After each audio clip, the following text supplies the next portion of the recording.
Hey everybody, welcome back. I'm gonna do something just a little different for this video. We've had some bad weather this week. Snow on the ground, below zero. It's not ideal digging weather, unfortunately, but I'm gonna go through my collection and show you some of my favorite finds that I've found in the last 15 years. These are not necessarily the most monetary valuable finds that I've ever had, but as a lover of history, some of them have some really interesting background that I wanna share with you guys. So let's see what I found.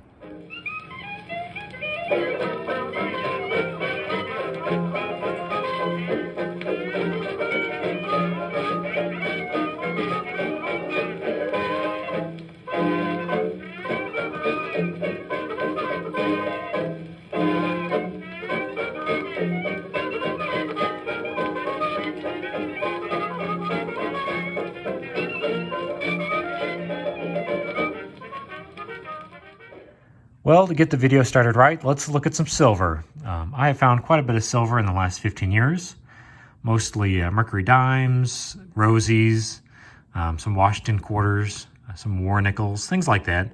A lot of stuff from the early to mid 1900s, but every once in a while I'll find something a little bit older or a little more interesting. Here we have some Morgan dollars. I've actually found 3 of them. Pretty amazing feat, to be honest with you. It's a hard coin to find, but I've actually found 3 of them. 2 of them from 1921 and one from 1897. I actually dug this one last year. Pretty cool. Over here we've actually got one of the half dimes that I've dug up over the years, an 1850 seated Liberty, a beautiful little coin with a hole in it. It was apparently done to sew it into clothing so they wouldn't lose it, but this one did get lost and I thankfully recovered it a few years ago. A nice little coin. But we're going to go back over here and look at my favorite coin that I've ever found, and it's my oldest coin that I've ever found. I managed to dig an 1835 half dime a few years ago. It's just a beautiful little coin. It's dainty and tiny, and it's a very difficult coin to find in the state of Missouri. People find them out east pretty regularly, but out west here in Missouri, they're a hard coin to find. It's also just such a small little signal that not many people dig them, but I was very thankful to find it just a few years ago. What's neat too is 1835 is actually the year of birth for one of our most famous residents. Mark Twain was born in 1835. This is also 1 year before the Battle of the Alamo. And then we also had the Mormon War here in Missouri in the 1830s, in 1838 actually. It's neat to think that this coin was produced kind of in the era when steamboats were first traveling up the Mississippi. The Oregon Trail was just getting started here in Missouri.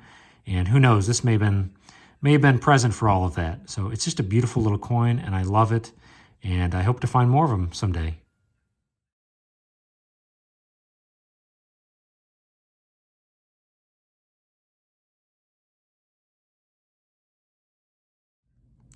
Up next, we're going to look at a little bit of Militaria, one of my favorite things to find. I am a military collector myself. There's a 19th Armored Division badge, found that last year. Little World War I era cuff button, and there's a Marine cuff button. Pretty cool. Don't know the exact age on that, but it's a little military button, a little gold gilt. Got myself a little artilleryman collar disc for the headquarter company of a unit. Pretty cool. Nice little find. Somebody's jump wings. Found that years and years ago. Pretty cool little find. There's an Indian Wars button for the U.S. Army. And then there's a World War I era coat button with a great seal on it. That is a neat little find. It's pretty flattened though. Somebody flattened it for some reason. But I was going to show you guys this. This is in my top 10 favorite finds. I love this metal. This is an air medal. These were introduced and designed in 1942. It's just a very pretty badge, or medal I should say. It's very well made. I don't know the exact era on this, unfortunately. It was about 6 inches down. So I like to think that this may have been awarded to someone from the Second World War, maybe someone in a B-17 bombing Germany, or maybe someone serving in the Pacific Theater of Operations. Don't really know. Unfortunately, there's no name on it.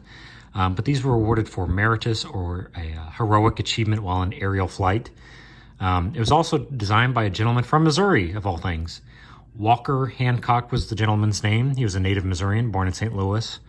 He was also a monumentsman, which is really neat. So a beautiful award. You don't find this kind of stuff every day. I also took special care to clean it a certain way. I liked the way that I cleaned it, where I just worked on the eagle and left the background as it is. So a really neat piece of history.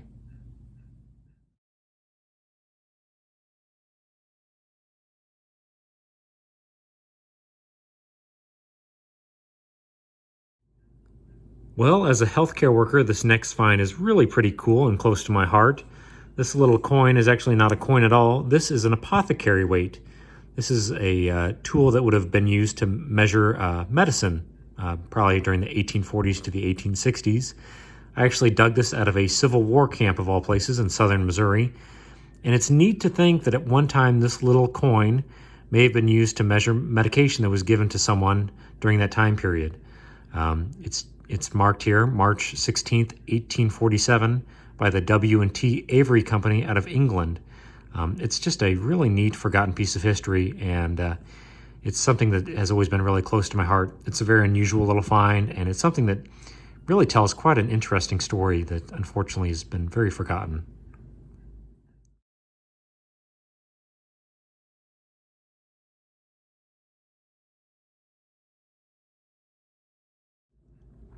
Well, up next, I actually have a little collection of items. This is all material that I dug for my great-grandparents' house, my maternal grandparents.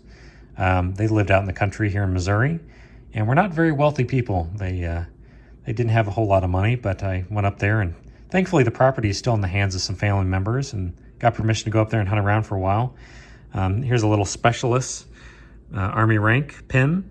I did manage to get a pretty neat little Masonic coin for the Grand Lodge of Missouri, it looks like. A neat item, very unusual. Don't find that kind of stuff very often. I got a harmonica reed, a lighter. I managed to get a brass spur. That's a really neat piece of material. You don't find those every day. But I was going to show you my best find out there, and it's the only one I've ever found. I actually dug up a silver thimble at my great-grandparents' house. Very hard thing to find for a lot of people. This is kind of a bucket list item for a lot of individuals. I do find thimbles pretty regularly. It's a very common find. Pretty much everyone back in the day would repair their clothing and different fabric. But I've only ever found one silver thimble, and the fact that it came from my great-grandparents' house is just really special to me. And that's why I listed it as one of my top 10 favorite finds. Well, once again, we're going to look at some coins.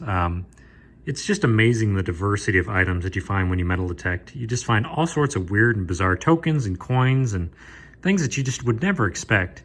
There's a really neat token for a loaf of bread. I have actually found a few 2-cent pieces. I've been very fortunate to find those over the years. This one's in fairly good shape, pretty encrusted, 1865 there. Really neat little coin. I did manage to find a pretty neat 1917 1 penny from England. That's the closest I've ever come to a large cent, unfortunately, but still a really cool little find. Found that locally. My father and I actually dug that up. Just weird things. There's a really early Chuck E. Cheese token from the 1980s. Pretty cool, actually.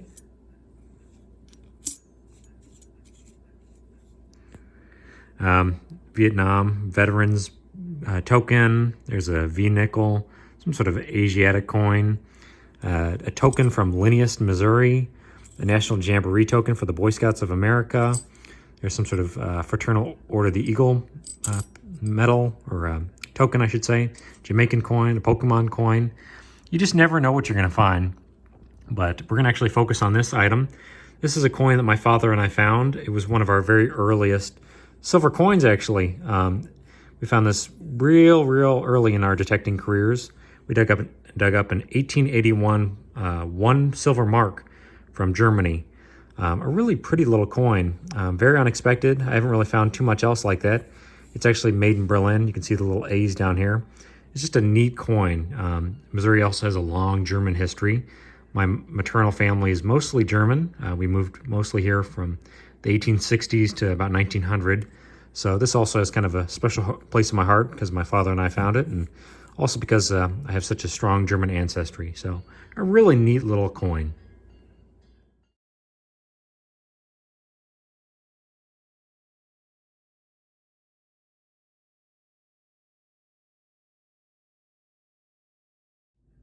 Well, if I'm going to do a video like this, I should probably include a little bit of the gold that I found over the years.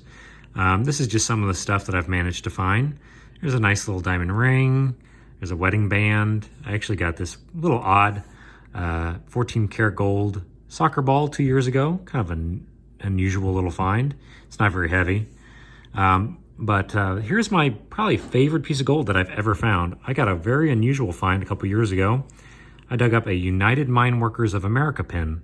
This is 14 karat gold. This is a labor union here in the United States. It used to represent coal miners, and I think it still does. Very odd find. Missouri actually has a long mining history, mostly for lead. So it could have been somebody that served 50 years with this labor union in the state of Missouri and unfortunately lost this. It was out in a field and rang up like a nickel. So it was kind of a junky low-tone signal, but ended up being one of my favorite gold finds. Really neat little piece of history.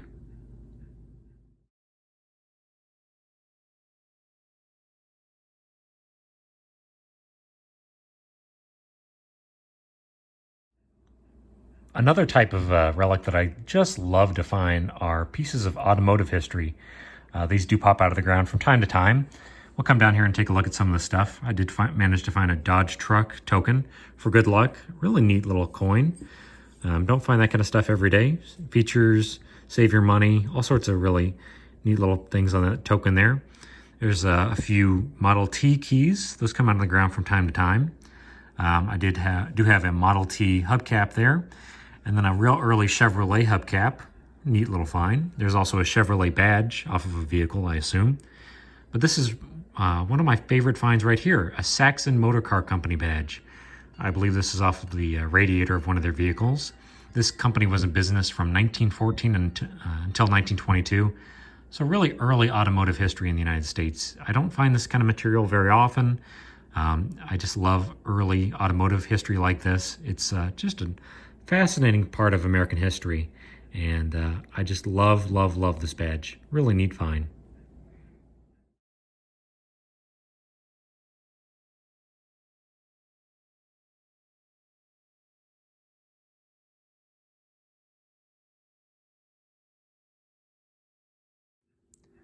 Another type of relic that I absolutely love to find is political material. This is a watch fob from 1908. From the elections that year, you have William Howard Taft here at the top, and then you have a gentleman by the name of Herbert Hadley. These two gentlemen were running for public office that year, and they both won. They were both Republicans. William Howard Taft became our 27th president, and then Mr. Herbert Hadley became our 32nd governor here in Missouri. So this was probably worn by someone that was showing their support for the Republican Party during that era. And it's just a neat political piece of material that most people don't know anything about. So that's why it's among my 10 top favorite finds.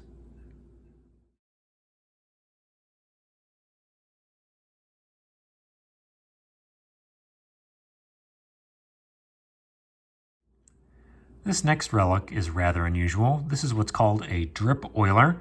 This is something that I actually found on some family property years ago. My great-grandfather bought a tract of land in northern Michigan. During the Great Depression, he managed to scrounge around some money and buy a little bit of acreage. And this is something that I found on the property. I don't think I've ever seen anyone else dig one of these up. I'm sure someone has. But as a drip oiler, this is something you would attach to a pretty heavy industrial machine. And as the machine ran, it would drip oil into the parts and allow it to be lubricated. It was actually made by the Michigan Lubricator Company out of Detroit. And it's just a really neat brass item that, thank the Lord, actually came out of the ground in one piece. Both pieces of glass are intact, and it's just a really interesting relic that, again, I've never really seen anyone ever find. It's just a neat item that tells a part of the history of industrial America in the early 20th century. I just love this relic, and I'm so happy that I found it years ago. Some of you might know that I am a big photography nerd. I really enjoy the history of photography.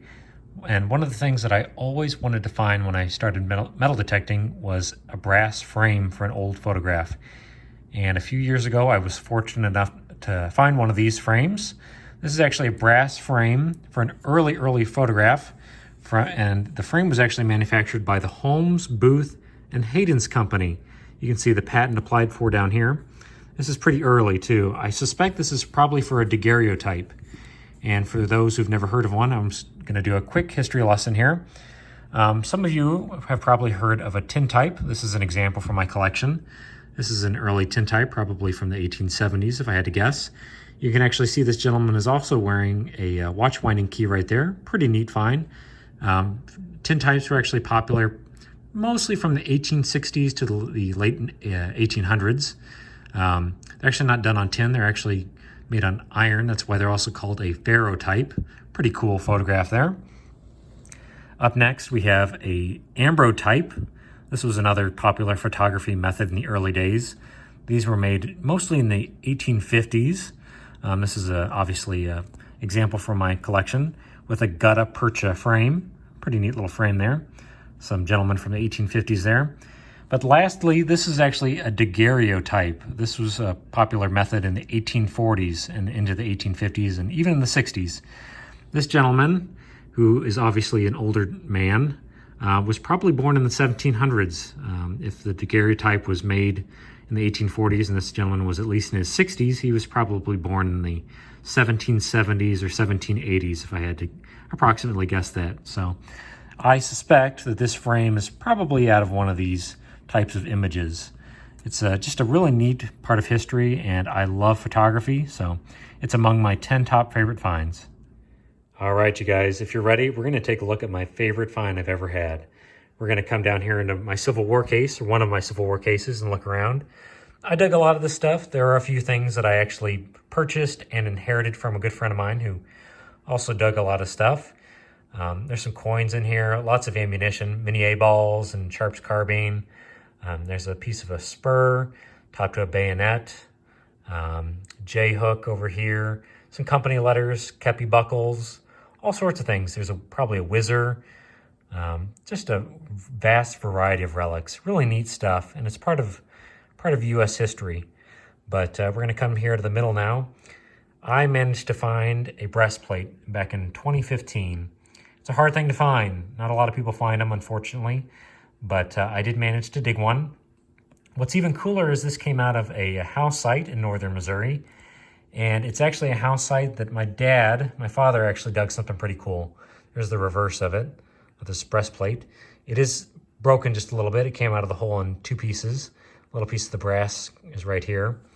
But my dad actually got a belt buckle out of the same place.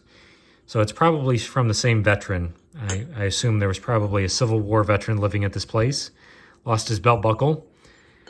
And his family also lost his breastplate in the same field. So it's just a beautiful, beautiful piece of American history. And it's got a connection to my father, which is really neat. We both managed to find some pretty interesting Civil War relics out of this one place. And that's why, in my opinion, it's my favorite find I've ever had.